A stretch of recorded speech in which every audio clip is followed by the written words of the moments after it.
Representative Alexandria Ocasio-Cortez keeps wondering why the banks get bailed out while American citizens don't. Now, on Thursday, the Federal Reserve of New York announced their plans to inject the stock markets with $1.5 trillion in emergency low-interest loans. Now, that's, of course, in order to help ease the stock market after one of its worst days on record.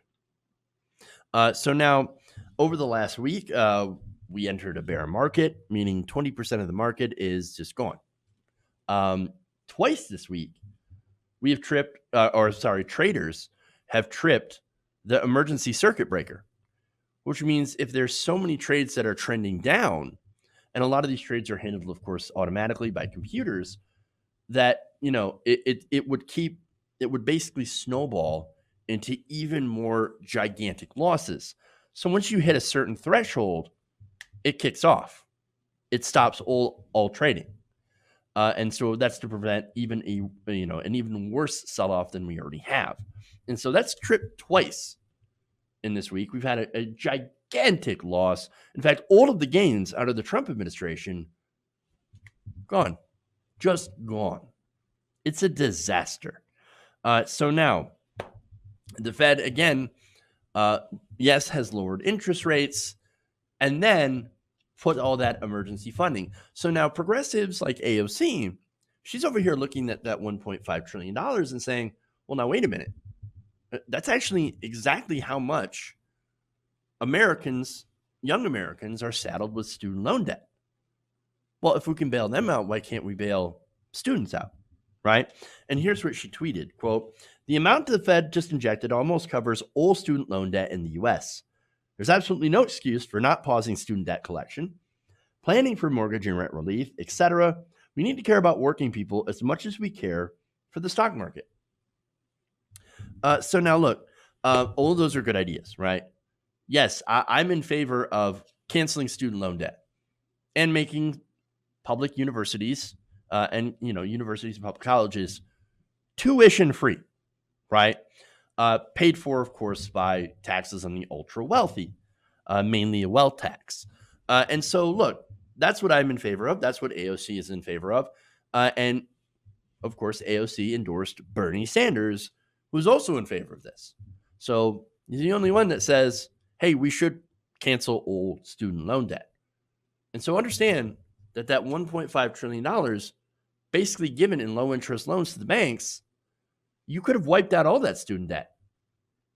But as a country, we seem to only care about the wealthiest in America. And so now, as far as the other things that were, that she was talking about, well, paid sick leave is another thing that we don't have here in America. Other countries look at us as if we're barbarians because they have paid sick leave, and they not only have paid sick leave, but they have universal health care as well. So that, when you have to take a day off and you still get paid for it, you can also go to the doctor and not have to pay a premium copay or deductible. But here in America, we've got all that. Plus, we don't get paid for time off. Again, we're absolute barbarians.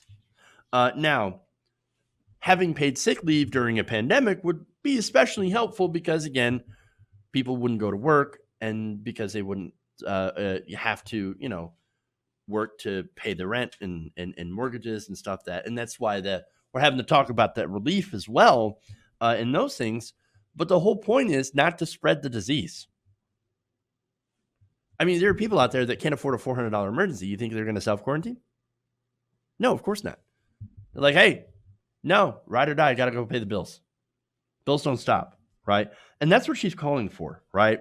Unemployment insurance, rent relief, all those things are doable. All of those things are in pieces of legislation that are trying to work its way through the House. And you know who's blocking them? Republicans, of course.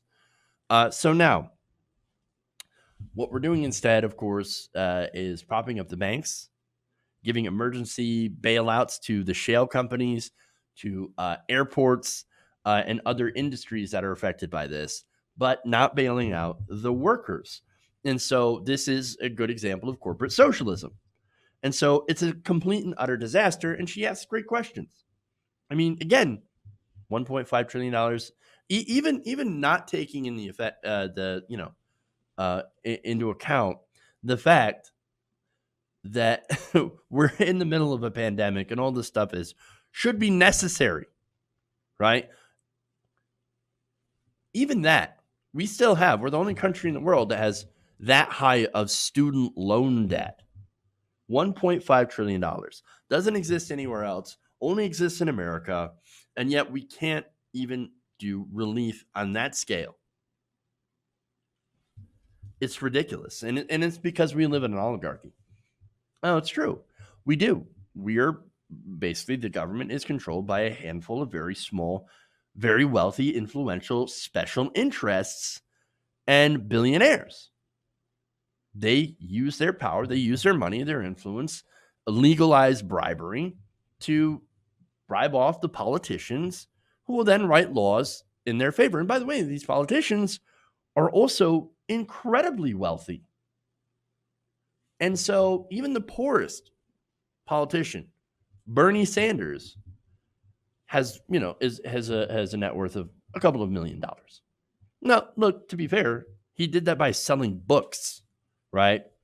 But congressional, being a congressional government, person, being a congressman, pays $147,000 a year. So you're gonna get decent money. But anyway, so now again, we live in an oligarchy, right? And we're in the middle of a public health crisis. And so, yes, maybe we should have a government that represents us and not the rich.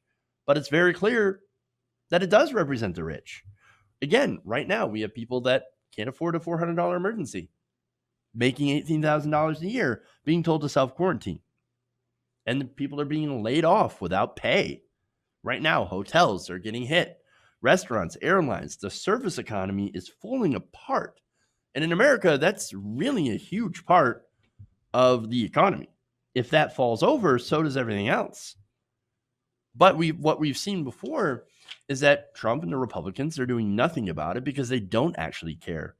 Whereas, of course, AOC, Bernie Sanders, progressives, we do care about these issues. And I think we should be asking, now, wait a minute, how are we going to pay for these bailouts for the rich? Because they always ask us, how are we going to pay to bail out the poor?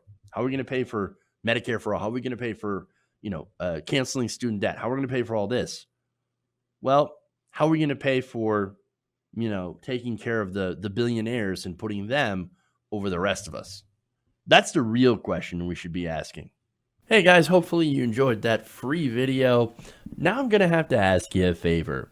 Between the demonetization and the YouTube algorithm messing around with view counts, etc., we're having a hard time adjusting to the new YouTube reality, which is where you guys come in. See, we have a Patreon, patreon.com/TYTNation, set up to help us rely on you guys, the viewers, instead of big corporate ads. Look, you know the show. You know I'm not in favor of big corporations anyway. So help us transition away from relying on the ad model to pay the bills and sign up to be a patron, patreon.com/TYTNation. That goes a long way to help us keep the lights on. And you guys will know that you're supporting independent, progressive media.